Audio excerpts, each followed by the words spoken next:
నిన్న టీజీ వెంకటేష్ గారు మాట్లాడినారు. 75 ఏళ్ళు 80 ఏళ్ళు వయసు ఉంటుంది ఆయనకి. ఎవరికి? టీజీ వెంకటేష్ గారికి. ఆయన నా పేరు ప్రస్తావించకుండా నిన్న మొన్నటి వరకు నాకు కొంచెం ఇష్టం ఉన్నింది, ఆ ఇష్టం కూడా పోయింది, ఇప్పటి నుంచి మేము కూడా ఏందో మా కథ ఏందో చూపిస్తాము. వాస్తవం చెప్పాలంటే సార్, నిజం చెప్తాను సార్, టీజీ వెంకటేష్ గారు మీరు కూడా చూస్తుంటారు, నాకు మీరంటే కూడా చాలా అభిమానము, రెస్పెక్ట్ సార్. దేశవ్యాప్తంగా ఒక పేరు, ఒక గుర్తింపున్న నాయకులు మీరు కూడా. మీరంటే కూడా నాకు చాలా రెస్పెక్ట్.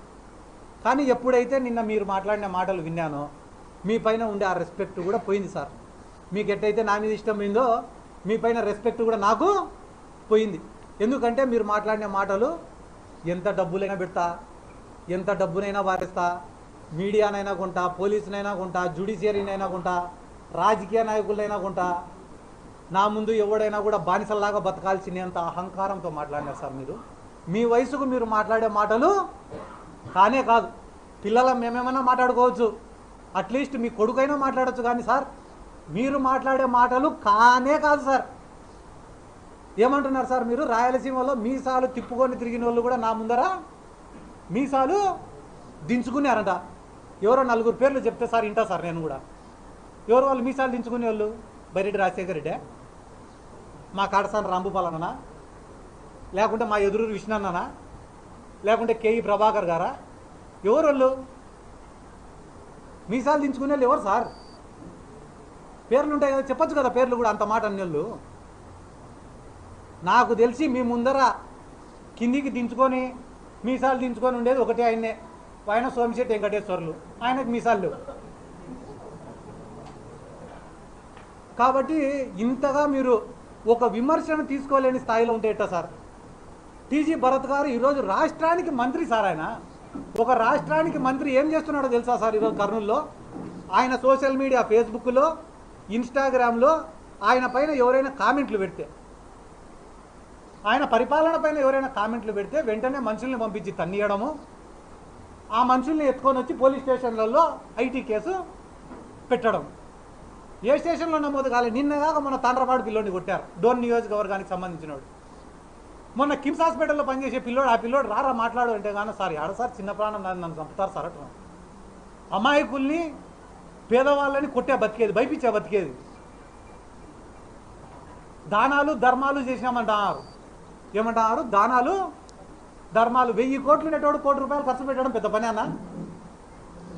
నా జేబులో 1 కోటి రూపాయలు ఉంటే 2 కోట్లైనా ఖర్చు పెడతాను నా పక్కన ఉండేటోడిని కాపాడుకోవడం కోసం. అది గొప్పనా? ఇది గొప్పనా? ఒకడి దగ్గర తగ్గడం వల్ల నేను 2 ఏళ్ళు ఎక్కువ బతికేది లేదు. 10 మందికి ఎదురు తిరగడం వల్ల నేను 2 ఏళ్ళ ముందరే చచ్చిపోయేది లేదు. దేవుడు ఎన్ని రోజులు రాసింటే అన్ని రోజులే బతుకుతా. చిన్నప్పుడే నేను నేర్చుకునే ఒక మాట ఏందిరా అంటే, బలవంతుడి పక్క నిలబడితే నీ జీవితం సుఖంగా ఉంటుందంట, సంతోషంగా ఉంటుందంట, ఎటువంటి ఇబ్బందులు ఉండవంట, జీవితం సాఫీగా గడిచిపోతుందంట బలవంతుడి పక్క నిలబడితే. కానీ ఈ సమాజం నిన్ను గుర్తించదంట.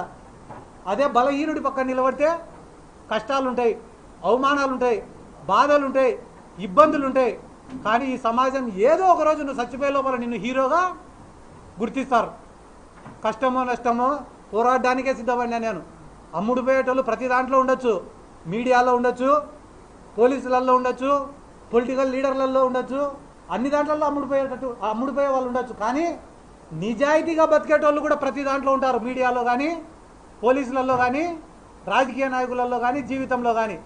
నేను ఏ కేటగిరీలోకి వస్తానో కూడా తొందరలో మీకే చెప్తా. మా కాడ 100 కోట్ల ఆస్తులు ఉన్నాయని అంటున్నారు వాళ్ళు. నా కాడ ఏంది లేదు, 1 రూపాయి లేదు. నాకు ఉండేదంతా ఒకటే, జగన్మోహన్ రెడ్డి ఒక్కడే ఉన్నాడు. మళ్ళా చెప్తాను, ఎవరున్నారు? జగన్మోహన్ రెడ్డి ఒక్కడే ఉన్నాడు. వీళ్ళ బాధితులందరినీ కూడా జగన్మోహన్ రెడ్డి గారి దగ్గరికి నేను 100కి 100% నేను తీసుకొని పోతా. నేను జగన్ సార్ దగ్గర మాట తీసుకుంటా. ఎందుకు మాట తీసుకుంటా అంటానా అంటే, వీళ్ళు చెప్తానే మాట ఏమో తెలుసా? బయటికి మా పార్టీని గొడ్డలి పార్టీ అంటున్నారు, విమర్శిస్తున్నారు.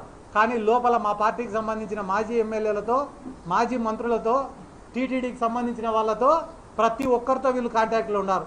కాంటాక్ట్లో ఉండి వీళ్ళు ఏం చెప్తున్నారు? రేపు వైసీపీ వచ్చినా కూడా మా ఫ్యాక్టరీలకు కానీ, మా ఆస్తులకు కానీ, మా అవినీతికి కానీ ఎటువంటి ఇబ్బంది ఉండదని చెప్పి వాళ్ళు కాలర్ ఎగరేసుకొని చెప్తారంటే దానికి కారణం మా దాంట్లో కూడా కొంతమంది వాళ్ళతో టచ్లో ఉండారు కాబట్టి నేను ఎవరితో మాట్లాడను, డైరెక్ట్ పోయి జగన్మోహన్ రెడ్డి గారితో మాట్లాడతా, ఆయన కాడనే విషయం తెలుసుకుంటా. ఆయన చెప్పిన తర్వాతనే ఇక్కడ ఉన్న బాధితుల్ని తీసుకొని పోతా.